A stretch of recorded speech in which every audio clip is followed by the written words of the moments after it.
Bonjour tout le monde, notre vidéoblog cette semaine, c'est en pleine vacances du mois de mars. Je vous souhaite, j'espère que vous en avez profité, que vous avez été en vacances. Nous ici, on continue notre travail.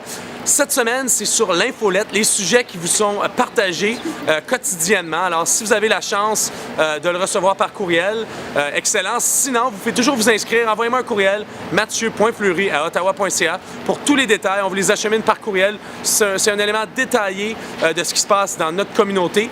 Le vidéoblog va couvrir les différents sujets, mais évidemment, ils sont beaucoup plus détaillés par écrit. On vient d'approuver le budget pour l'année 2019 au conseil municipal. C'est un budget de 3,6 milliards de dollars. Une augmentation budgétaire de 3 %. Alors, pour les 8 dernières années, on était fixé à 2 %. Cette année, on a ajouté un pourcentage additionnel dédié à renouveler notre infrastructure qui est vieillissante, que ce soit nos routes, que ce soit nos habitations. Donc, un montant additionnel. Ça veut dire pour une maison moyenne à Ottawa, c'est une augmentation totale de près de 113 $ par année. On prend ça au sérieux. Évidemment, cet argent-là doit être bien dépensé pour refléter les besoins de la communauté. Voici certains éléments à souligner à travers le budget. J'avais ciblé une augmentation pour du nouveau logement abordable de tout près de 15 millions de dollars qui vont être attribués cette année. Évidemment, on a tout près de 25 millions de dollars pour la première phase du chemin de Montréal, revitalisation complète de corridors importants. On a un peu d'argent aussi pour refaire certaines rues résidentielles dans la Côte-de-Sable et dans Vanier. Et alors, plein d'éléments hyper importants. Aussi, un montant attribué de 500 000 $ pour les jeunes en situation vulnérable. On parle de nos adolescents entre l'âge de 15 et 20 ans qui sont à risque de criminalisation. Donc, on cherche à développer des petits projets dans notre communauté pour les heures à risque, alors après l'école, les fins de semaine et l'été, justement pour activer et puis pour impliquer la jeunesse pour qu'ils gardent le cap vers des membres actifs de notre communauté. Un autre volet, c'est Ottawa, le marché d'Ottawa. Alors, cette organisation qui est en existence depuis le 1er janvier 2018, ça fait 1 an. Ils ont quand même fait beaucoup cette année au niveau de l'animation, essayer de ramener les familles dans le marché. Ils sont un organisme non lucratif qui sont en charge du bâtiment du marché et aussi de tous les vendeurs extérieurs dans le marché bail.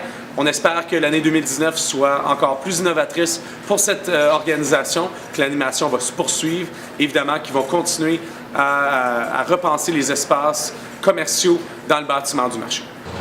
Le deuxième sujet, c'est le train léger. On en entend souvent parler dans les médias locaux. Évidemment, la première phase a des délais. Ça a un risque réputationnel pour la Ville d'Ottawa et pour OC Transpo. On souhaite que le train léger ouvre. On croit vraiment dans ces investissements. C'est vraiment la colonne vertébrale de l'avenir du transport en commun à Ottawa. D'ici là, on s'assure que le P3 est redevable aux payeurs de taxes, aux résidents d'Ottawa. Il n'y a pas eu de paiement pour RTG depuis février 2018. Le prochain paiement de près de 260 millions de dollars ne sera seulement transféré à RTG lors de l'ouverture du train léger.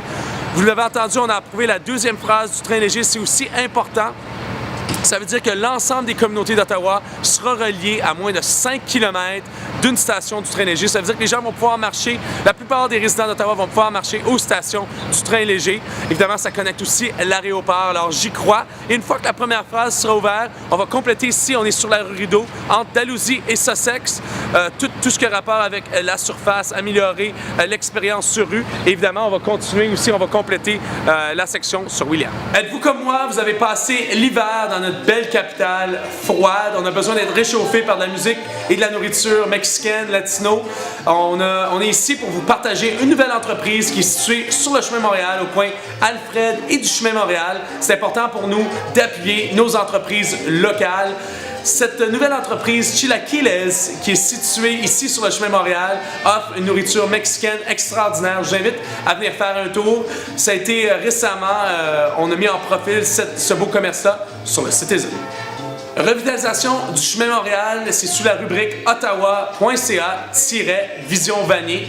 Je vous invite à aller visiter le nom. On a 5 programmes importants pour la revitalisation de la communauté. Évidemment, le chemin Montréal, c'est la colonne vertébrale, si on veut, des investissements, mais il y a aussi le plan d'art public dans l'ensemble de la communauté de Vanier. On est en train de développer un plan d'art et tout spécifiquement l'art public pour le chemin Montréal.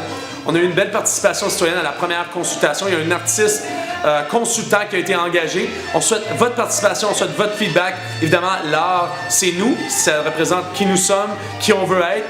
Et puis, ça reflète notre culture ici même dans Vanier. Alors, on souhaite votre participation, votre engagement pour que l'art qui soit défini soit représentatif de notre communauté.